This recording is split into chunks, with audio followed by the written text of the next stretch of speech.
In Being and Time, Heidegger showed that we first have to be at home in the world in order to have meaningful experience. And one of the things I've tried to do in Sites of Exposure is explore that experience of being at home and look at how it is that we actually come to make ourselves at home in things. In chapter 2 of Sites of Exposure in particular, I've tried to look at that sort of process of homemaking, you might say, and looked at how we establish ourselves in a situation so that the powers we have for acting in the world don't so much come from our isolated individual existence as they come from that whole situation that we belong to. I explored that with the experience of riding on a bicycle and so on. And so I tried to show there then that our agency, right, our ability to be people who can do stuff, is premised on being at home in a situation. And so that agency is a personal matter of being empowered, but it also has inherently bodily and interpersonal dimensions as well. Now, in chapter 3, I'm trying to look more at that experience of being at home, of making a home somewhere, and talking about what you might call sort of the virtues and vices of having a home. Talking about how it's empowering, but also how it's disempowering or inhibiting, and also talking about the relative effects on oneself and on others. So just think about that experience of home. What is it like to have a home? Well, on the one hand, the home is where you come to rest from the outside, and it's got walls, that protect you from the rain and from other people. So it's kind of a defensive shelter from the world. On the other hand, it's the platform, the home base from which you're ready to go out and explore in the world. And both of those are the essentially positive characteristics of a home. They're a kind of space of protection and relief, and they're a launching pad, a kind of platform. But each side of that also can have a problem, right? That defensive and closing structure can also mean that your home is kind of like a prison, right? Sometimes people put bars on their windows. They imagine that's protecting them from the outside, which perhaps it is. But of course, that's exactly what you also do with prisoners in jails, right? So the house, it's a protective, sort of restful capacity, can also be a kind of prison. And then on the other hand, the fact that it's a launching pad into the outside also means it's the place where you're exposed to the outside. And so it's a site of vulnerability, and this is a thing that happens if people, make a settlement somewhere, suddenly that's the place that's going to get attacked, right? So the home has a kind of double function, and each aspect of that has a kind of positive side and a negative side. So what I especially wanted to focus on here was thinking about that doubleness of the home as both something you retreat into, but something you launch yourself out from. Right, the home, as I say in chapter 3, the home is always a kind of edge. It's both the point where you remove yourself from the world and the point where you come in contact with that outside world. And, if you think further about that idea that you might go back and forth between inside and outside, it's also the way that the outside can sort of come in and out too, right? Like the part of the point of having a home is that you can invite guests in. It doesn't really feel like a home if you can't be in a certain way hospitable, if you can't host people. So home is kind of like a gate between the outside and the inside. You are in and you go out. The outside is out. You let some of it in. I mean, and just as you let outside guests in, you also let sunlight in. You let air in. Right? There's a passage back and forth all the time. So that's the first point that I want to make about home.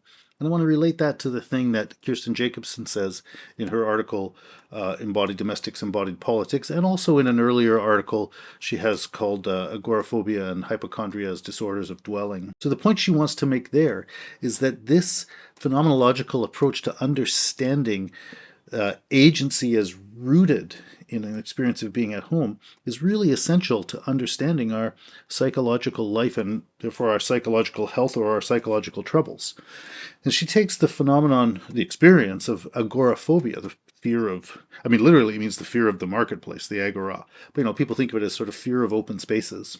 She takes that and shows why this phenomenological understanding is so important to understanding what's happening with us. So the agoraphobic person doesn't want to go out, right? And so that gets described as fear of the outside or fear of open spaces and so on. And Jacobson's point is that if you look at the experiences of those agoraphobics, what you actually discover is that they've been kind of maimed or crippled in their experience of being at home. Right? There are people for whom, in their upbringing, they were never sufficiently able to establish a sense of security at home. And her point is it's that lack of being able to feel at home that makes you unable safely or comfortably to feel like you can explore outdoors.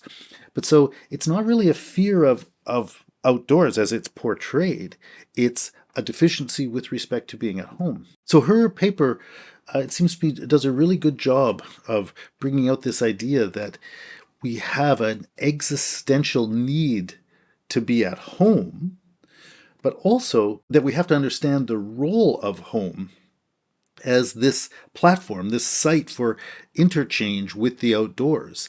And so the experience of being at home and the experience of being outside aren't exactly two separate experiences.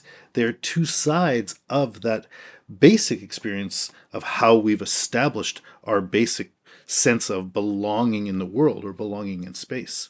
So that's the first point I wanted to bring out about the both the double-sided character of home as an edge, both a retreat from the world and a kind of exposure to the world, and also that idea that our home may be set up in a healthy or an unhealthy way, and that's essential to our being able both to be secure and to act in the world. Okay, so now I want to make a second point. And the second point I want to make about the home is about that platform, about that launching of us to the outdoors, right? The home, even if you live in a happy, healthy home, it can be a thing you want to get out of. Like that's part of what it means to grow up. Like you're a kid, maybe you're happy in your family home. You're a teenager, yeah, maybe it's okay to have a base, but you want to have a life outside, and then later you want to move on, right? Going beyond the world of the family and the home and exploring the bigger world on your own and becoming a part of that, that's part of what it means to grow up. So this idea that the home is a platform for launching us into the outside is actually pretty deep. It doesn't just mean that we might, want to go out and buy groceries. There's also this deeper thing that we want to launch ourselves beyond the family home into the larger world in general, right? In a kind of existential way. So this is, for example, what the Buddha talks about when he says, I went forth from home into homelessness, right? Like he wanted to leave the familiar, comfortable world of established life and go off independently to seek enlightenment. It's presumably what people do when they go off to university. They leave the family home and they say, okay, I'm going off now to make my own way in the bigger world. So I wanted to emphasize the importance of that stepping beyond the home into the world beyond the home as kind of integral to who we are. So we're defined both by, needing to be at home and needing to leave the home. So that's the second point I wanted to make. But I want to now zero in a little bit on that notion of going beyond the home. And I want to say something about how to understand that outside. We make our homes within a larger kind of cultural world that is still us, still our culture, still our larger home in a sense. And so when we think, oh, I'm going to leave the home to go outside, to go into the beyond, we still mean our cultural world. Of course, there can be a lot of alienation there. It's a point Whitney Howell makes in her article about anonymity and diversity in city life. But in a way, when we go out into an outside where we still are kind of familiar with it.